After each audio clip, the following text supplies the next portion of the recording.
अस्सलाम वालेकुम everyone, hope आप सब ठीक ठाक होंगे। मैं भी बिल्कुल ठीक हूँ। लास्ट व्लॉग में कारपेट्स की क्लीनिंग करवाई थी, खुद हेल्पर के साथ वॉश किए थे और उनको इवनिंग में मैंने डाल दिया था दीवार पे ड्राई करने के लिए।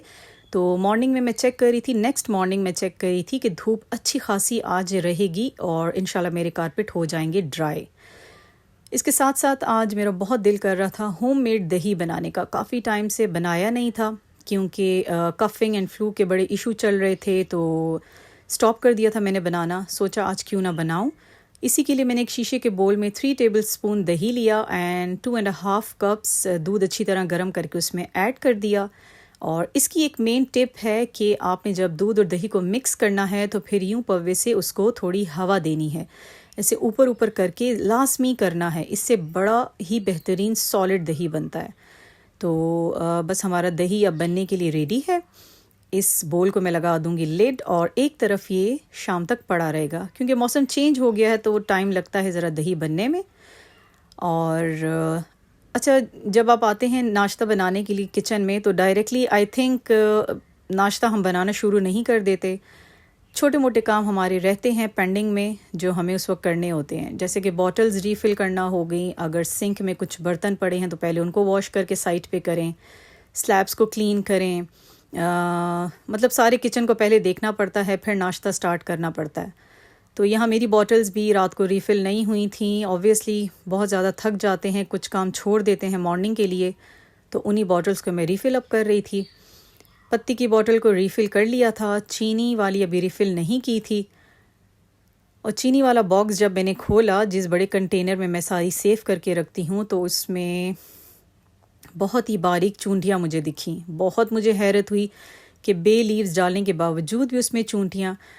ये पेपर इस बॉक्स में से मैं नहीं निकालती, मुझे थोड़ी डेकोरेटेड बॉटल्स बहुत अच्छी लगती हैं और इस पेपर से इस बॉटल की लुक मुझे बहुत अच्छी लगती है। तो इसको वॉश करने के बाद अगेन इसमें मैं ये पेपर लगा दूंगी। तो बाकी तमाम बॉटल्स में से हटा दिए हैं, बट इसमें मुझे बहुत अच्छा लगता है तो इसमें मैं लगे रहने देती हूँ। और बॉटल्स मुझे करनी भी हैं एक्रेलिक पेंट से, पेंट इंशाल्लाह करनी है और बच्चों के एग्ज़ाम्स ख़त्म हो जाएं फिर इंशाल्लाह ये काम होंगे। तो इनको पेंट करने के लिए मैं सोच रही हूँ किसी को हाफ़ ऊपर से पेंट करूँ, किसी को हाफ़ नीचे से पेंट करूँ, कम्प्लीटली फुल पेंट करके इनको कवर ना कर दूँ। तो देखते हैं ये आइडिया कैसा लगता है, इंशाल्लाह करेंगे तो पता चलेगा। तो चीनी जी मैंने खुले से बर्तन में डाल के धूप में रख दी थी। धूप काफ़ी तेज़ होती है आजकल और ये बे लीफ वाली जो टिप थी ये तो बिल्कुल भी नहीं काम की। छोटी बारीक चूंटी थी जो कि अभी धूप से निकल जाएगी और चीनी क्लीन हो जाएगी। साथ साथ कपड़े मैंने वॉश कर लिए थे एंड आज इस कारपेट की क्लीनिंग का डे था। ये हम लाउंज में इसको डालते हैं तो वहाँ सेंटर कारपेट हम छोटा ही डालते हैं। और शर्ट्स को मैं हैंगर्स में लगा के यूँ हैंग कर देती हूँ तो अच्छे से ड्राई हो जाती हैं स्टैंड पे ही। तो कपड़े भी साथ ही ले जाऊँगी नीचे। हेल्पर ने आज छुट्टी कर ली थी, तय करके रख दूँगी टेबल पे। और जो हैंगर्स में थे वो इसी तरह बच्चों की वार्डरोब्स में मैं हैंग करती जाऊँगी, क्योंकि धुले हुए जब हैंग करते हैं आप तो बड़े प्यारे ऐसे लगते हैं जैसे आयरन हुए हुए हैं। तो इन शर्ट्स को आयरनिंग की ज़रूरत नहीं थी। और सारे कामों से फ़ारिग होने के बाद महत को पढ़ाने बैठ गई थी और महत का था उर्दू का पेपर, बल्कि है मंडे को उसका फ़र्स्ट पेपर उर्दू का। उर्दू का पेपर एक तो लर्निंग बच्चों के लिए बहुत मुश्किल होती है, पता नहीं क्यों हवा समझते हैं इंग्लिश मीडियम के बच्चे उर्दू को। एक कोर्स काफ़ी ऐड किया हुआ होता है स्कूल वालों ने, वर्क बुक अलग, नोट बुक अलग, टेस्ट्स वगैरह में से अलग काम करवाएं, तो काफ़ी सारा काम हो जाता है बच्चों के लिए। और इंग्लिश मैथ्स बहुत अच्छे से कर लेते हैं ये बच्चे, बट उर्दू करने में बहुत ज़्यादा टाइम लगा देते हैं। तो महत के साथ भी ऐसा ही है, उसको बहुत सारी डिक्टेशन मुझे पहले करवानी पड़ती है, हर तरह का वर्ड उसको एक्सप्लेन करना पड़ता है, उसके बाद वो अपनी राइटिंग बहुत अच्छे से कर लेता है। महत को पढ़ाने के साथ साथ बीच में अपने कामों के लिए भी मैं उठ रही थी। सनसेट हो चुका था तो सोचा जाके अपने कारपेट को देखूं अच्छी तरह ड्राई हुआ है कि नहीं। तो लग रहा था, दूर से तो लग रहा था कि ड्राई हो चुका है, लेकिन ऑलमोस्ट ड्राई हो चुका था, लेकिन करीब जाके भी उसको चेक करना था कि इसके एजेस और कॉर्नर्स ड्राई हुए हैं कि नहीं, क्योंकि अगर इसके एज में तमाम कारपेट्स के एजेस में कॉर्नर्स में नमी रह जाए तो वो बहुत ज़्यादा स्मेल करती है। तो करीब से भी जाके मैंने चेक किया, लेकिन अल्हम्दुलिल्लाह अच्छी तरह ड्राई हो चुका था। बस एक सेटिस्फेक्शन हो जाती है ना, टाइम पे आपका काम हो जाए और पेंडिंग में ना रहे कुछ भी। इसको रोल करके हम लोग नीचे ले आए थे और फ़िलहाल मैंने रख दिया था सोफ़े पे ही। हेल्पर आएगी नेक्स्ट डे तो अच्छी तरह रूम क्लीन करवा के इसको डाल देंगे। तो ये भी अहम जो मेरी ड्यूटी है डन हो जाएगी इंशाल्लाह। एक बहुत बड़ा काम होता है विंटर्स आते हुए कारपेट्स क्लीन करना, ड्राई करना, उनको डालना और फिर उनको समर्स में हटाना। अच्छा जी, साथ साथ दही चेक करना था कि दही हमारा कैसा बना है, दिखाती हूँ आपको भी। तो यहाँ तो जी बहुत मज़ेदार सॉलिड दही बनी थी। ये देखें, करीब से भी चेक करवा रही हूँ, बहुत मज़े का सॉलिड दही, पतला नहीं बना था, बहुत अच्छा बना था। तो ये कुछ ख़ास इसकी टिप्स होती हैं जिनको फॉलो करना ही पड़ता है। चेक भी मैंने उसी वक्त कर लिया था। बहुत ही मज़े का मीठा दही बना था, होममेड दही। तो हम लोग मैक्सिमम घर में ही बनाते हैं, बहुत कम मैं बाहर से मंगवाती हूँ। अच्छा, महद को पढ़ाते पढ़ाते मुझे लग रहा था मेरी तो शुगर डाउन हो गई है, मुझे बहुत ज़्यादा मीठे की क्रेविंग होने लगी थी। तो सोचा क्यों ना झटपट से अपने लिए 2 मिनट्स में मग केक बना लूँ और किसी को पता भी ना चले, क्योंकि पता ऐसी कोई बात नहीं है, बट पता चल जाए ना तो सब शुरू हो जाते हैं कि मेरे लिए भी और मेरे लिए भी। तो वो जो आपका एक अपने लिए क्रेविंग का मूड होता है ना, वो सारा फिर उसमें चला जाता है कि आप अगेन थक जाते हैं सबके लिए बना बना के। तो यहाँ मैं 3 to 4 टेबल स्पून्स मैदे को छान रही हूँ बेकिंग पाउडर के साथ। जो बेकिंग में यूज़ होता है वही baking soda, baking powder.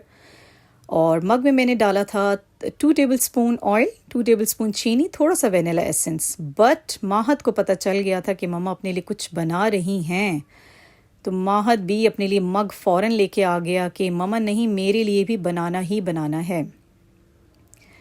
Okay जी, मैदे को मैंने ऐड कर दिया था मग में। अच्छी तरह इनको मिक्स कर लूँगी और थोड़े स्टिकी सा हो जाएगा ये। बट इसमें फिर हम ऐड करेंगे थोड़ा सा नीम गर्म दूध, ताकि बैटर अच्छा सा बन जाए, जैसे केक का बैटर बनता है, बहुत रनी भी ना हो और बहुत थिक भी ना हो।